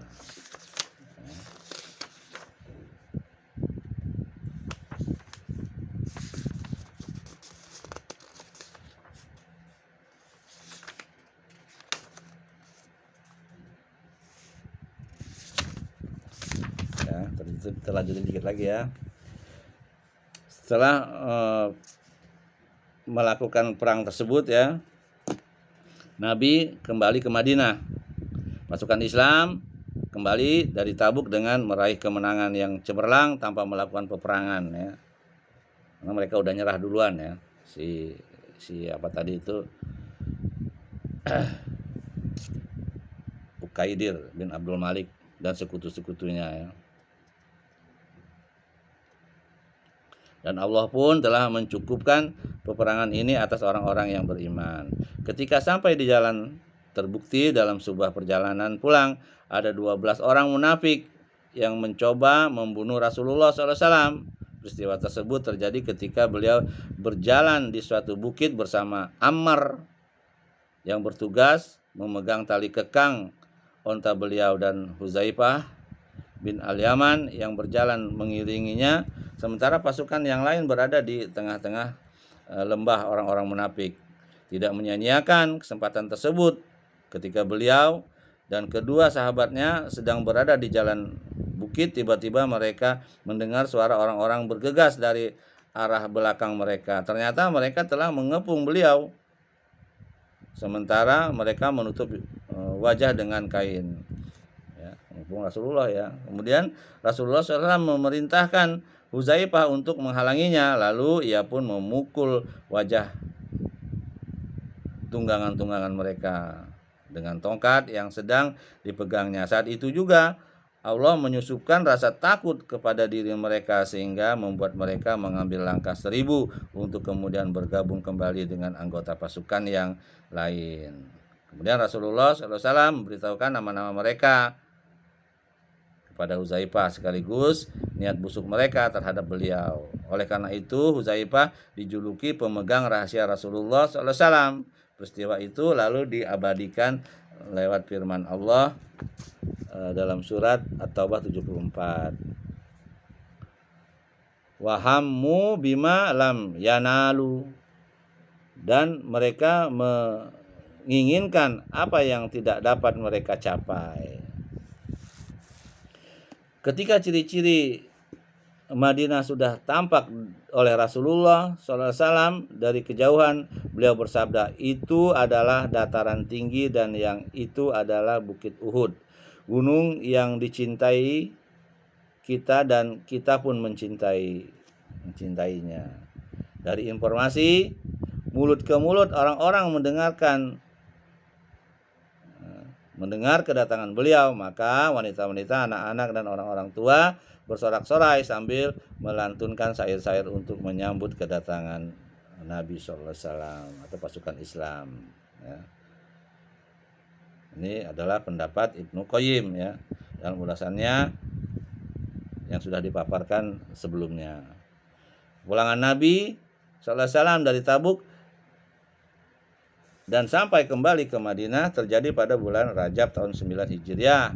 Peperangan ini memakan waktu 50 hari. Selama 20 hari beliau menetap di Tabuk dan selebihnya dihabiskan untuk perjalanan berangkat dan pulang.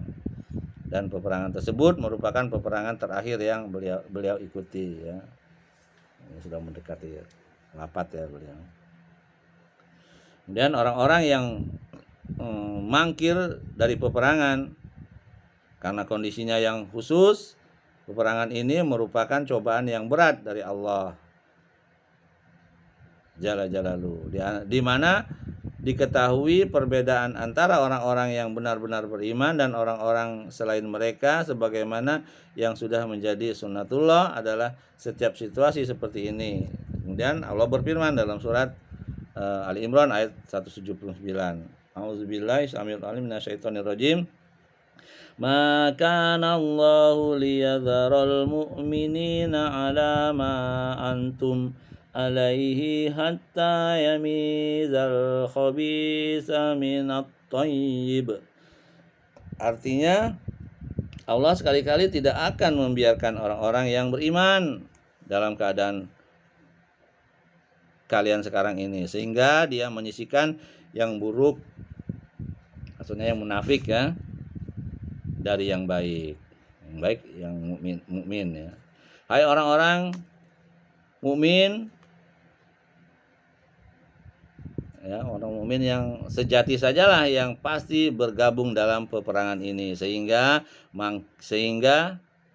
mangkir tidak ikut serta dari peperangan sudah menjadi tanda kemunafikan seorang. Jadi orang yang beriman ikut dalam peperangan ini, orang yang munafik ya mangkirlah dia ya.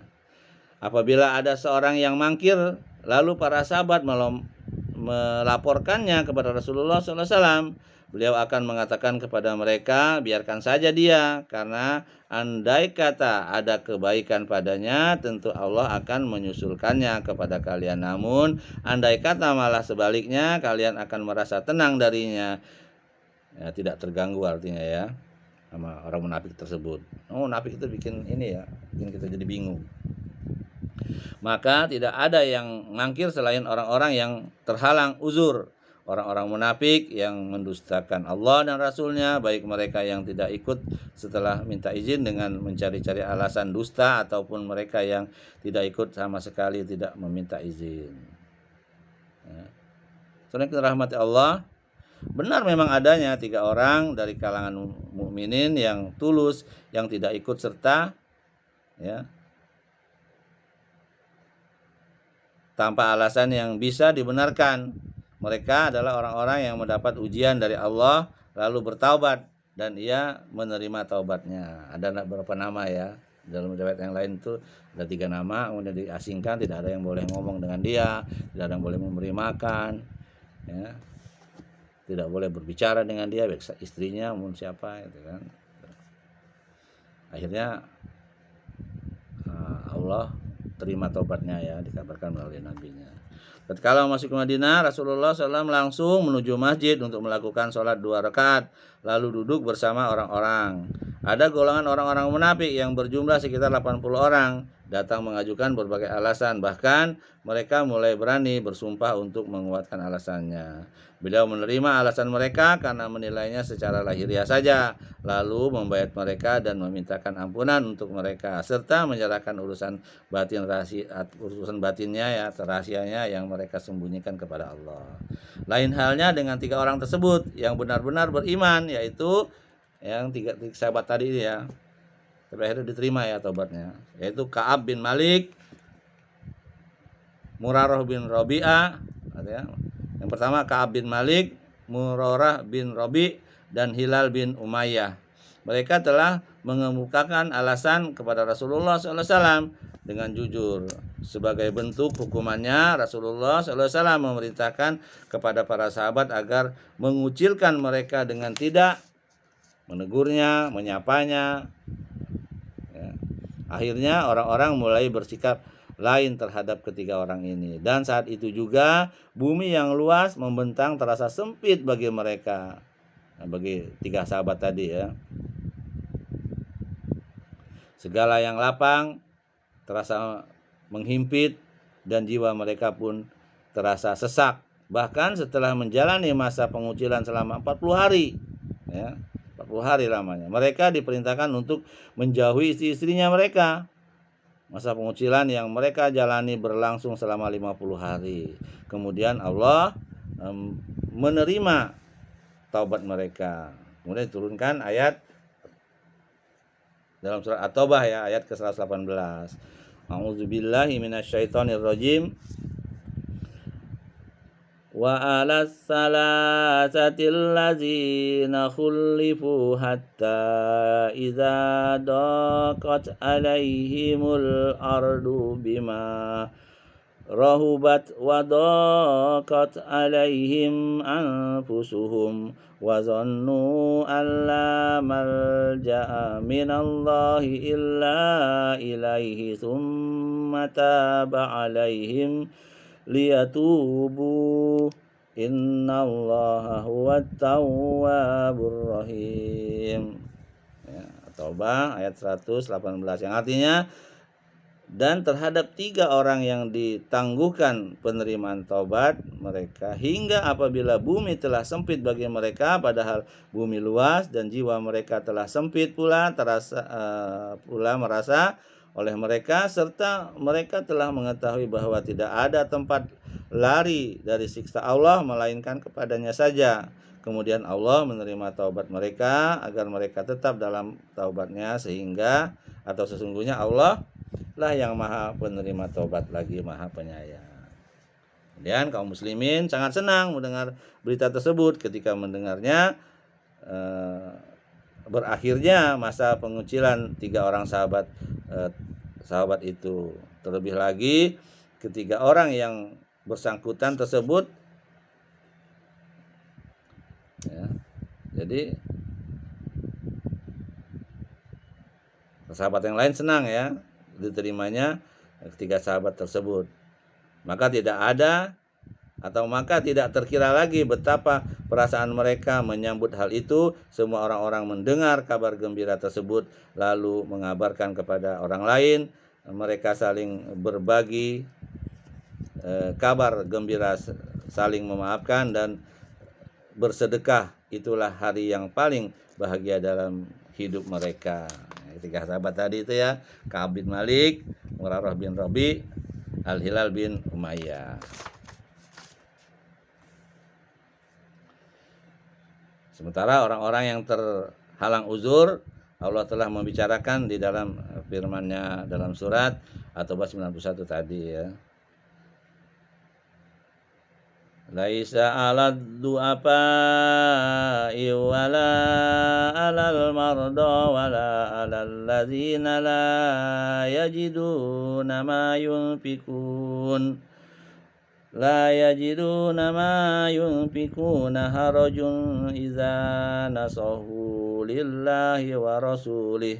Artinya tidak ada dosa lantaran tidak pergi berjihad atas orang-orang yang lemah, atas orang-orang yang sakit, dan atas orang-orang yang tidak memperoleh apa yang mereka nafkahkan apabila mereka berlalu. Apabila mereka berlaku ikhlas kepada Allah dan Rasul-Nya. Ya. Jadi sekali lagi, taubat dengan cara ikhlas ya. Taubat itu menyesal dengan perbuatannya, kemudian tidak mau melakukannya lagi, kemudian menjauhkan ya hal-hal yang dia telah lakukan dosa tersebut ya. Jadi kalau kepada manusia ya dia harus mengembalikan hak manusia tersebut.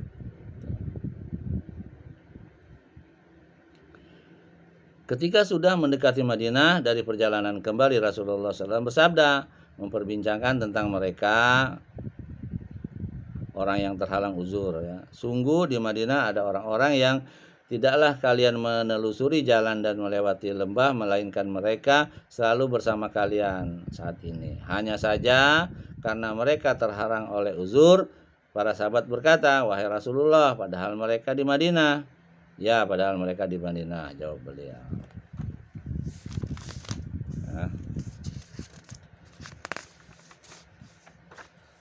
Ya, saudara dirahmati Allah, implikasi peperangan atau pertempuran ini memiliki implikasi yang sangat besar dalam proses membentangkan kekuasaan kaum muslimin dan memperkuatnya atas Jazirah Arab.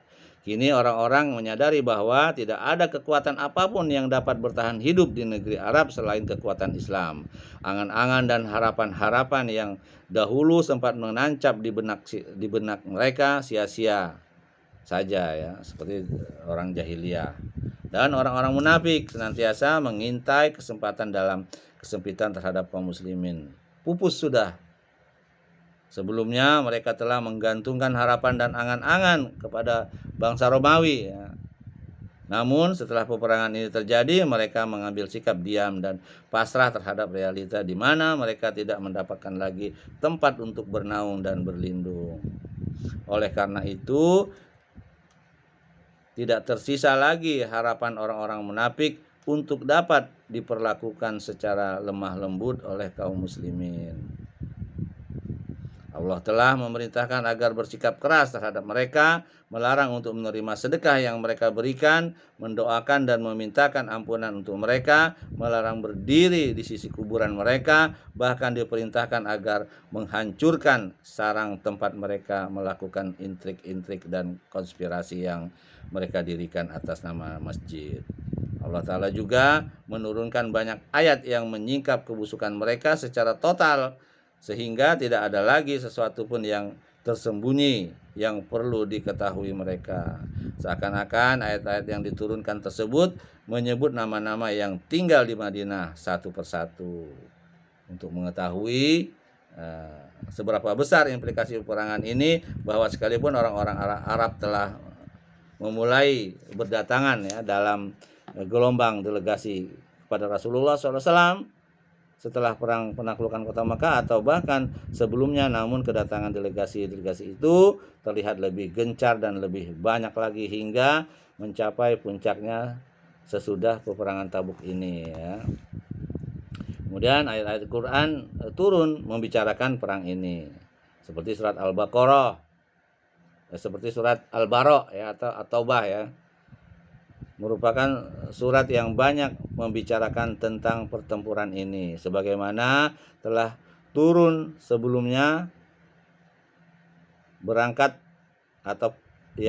pertempuran ya, dan sebagainya lagi setelah keberangkatannya, yakni dalam perjalanan, dan sebagian lain turun setelah kembali ke Madinah. Ayat-ayat yang turun tersebut menyebutkan keadaan atau sewaktu pertempuran atau penyingkapan kebusukan orang-orang munafik, keutamaan para mujahid dan orang-orang yang berbuat tulus, diterimanya taubat ketiga orang mukmin yang tulus, orang-orang yang ikut perang dan mangkir tadi ya. Tidak ikut serta dan banyak lagi hal-hal yang lainnya ya. Jadi orang-orang yang diterima tobatnya tadi yang tulus ya, seperti Ka'ab bin Malik, Murarah bin Rabi, dan Hilal bin Umayyah.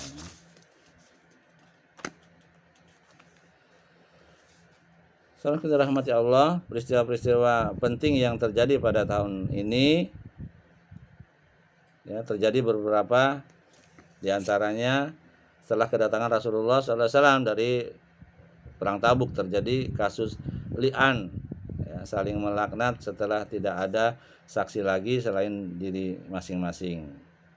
Suami dan istri dalam kasus zina, perselingkuhan antara Uwaimir al-Ijlani dan istrinya. Yang kedua, eksekusi rajam ya, melempar pelaku zina dengan batu hingga mati terhadap seorang wanita yang berasal dari suku Gomidi Al-Gomidiyah yang mengaku telah berbuat zina, yaitu setelah anaknya usai disapi. Wafatnya As-Sammah yang dikenal dengan An-Najasyi, ya, raja Habasyah itu, ya, di mana Rasulullah SAW menunaikan sholat gaib di situ, ya, karena Raja Najasyi ini, Raja Habasyah ini banyak membela Islam, ya. Yang keempat, wafatnya putri Rasulullah SAW yang bernama Ummu Kulsum. Rasulullah SAW sangat sedih dengan kewafatannya sehingga berkata pada Utsman, suami Ummu Kulsum, ya, andai kata aku memiliki putri yang ketiga, yang lain lagi, niscaya aku nikahkan lagi untukmu. Yang kelima, meninggalnya dedengkot utama kaum munafik, Abdullah bin Ubay bin Salul. Sekembalinya Rasulullah SAW dari Tabuk, Rasulullah SAW memintakan ampun untuknya dan mensolatkannya setelah sebelumnya Umar mencoba untuk mencegahnya. Selepas itu turun ayat yang menyetujui sikap Umar. Ya, keistimewaan Umar, ya. Ini saja, ya, yang saya sampaikan dalam kisah ini. Semoga ini bermanfaat. Ya, tentunya masih panjang jalan ceritanya. Apa yang benar itu datang dari Allah, apa yang salah itu datang dari diri saya sendiri karena kebodohan saya. Saya mohon maaf dan mohon ampun kepada Allah. Kita berharap, ya, ini menjadi amal baik kita di akhirat kelak, sehingga kita bisa dimasukkan ke dalam surganya Allah, surga Firdaus tanpa hisab, ya, bersama dengan Rasulullah SAW dan para sahabat yang syahid, para sahabat yang dijamin surga. Subhanakallah bihamdik, asyhadu an la ilaha illa anta, astaghfiruka wa atubu ilaik. Assalamualaikum warahmatullahi wabarakatuh.